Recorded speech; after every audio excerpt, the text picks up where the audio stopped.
Culture, Community and Youth Minister Edwin Tong has called the government's takeover of the Singapore Sports Hub as, quote, a fair deal. Addressing Parliament, he says the decision was made following detailed financial, legal and operational due diligence. Alabam Shah reports. Questions have arose since it was announced in June that the government will take over the running of the Singapore Sports Hub. Mr. Edwin Tong outlined the 2.3 billion price tag of scrapping the Public-Private Partnership or PPP, but said it's a sum comparable to if the arrangement was to run until 2035. He also stressed that the government remains open to PPP projects. I would say no two projects would be similar. This framework is continuously refined and builds on the lessons learned both here, locally, our own experience, as well as internationally elsewhere. For PPP in particular, a framework is in place to assess the suitability of undertaking the PPP, including tangible outcomes, potential for downstream life cycle cost savings, the nature of the project risks.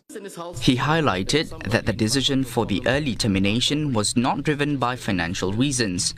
The Minister has described that, some parts of the project appear to have been successful, assessed to be successful, but, obviously other parts have fallen short. So I'm just wondering, in terms of the learning points, making sure that any mistakes are not being repeated in the future, whether this is something that is going to be taken and whether this review and the results would be shared with the public.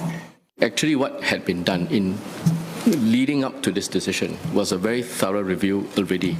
And that review went into aspects such as where they performed well, where they didn't perform so well. That's why we were confident and capable of coming to Parliament and explaining this to members and embarking on this termination.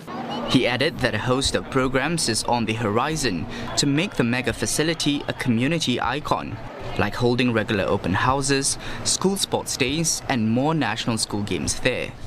There will also be greater integration with the upcoming Kallang Alive precinct. By 2030, it's set to become a vibrant sport, entertainment and lifestyle destination. It'll feature new training facilities like the Kallang Football Hub and Kallang Tennis Centre.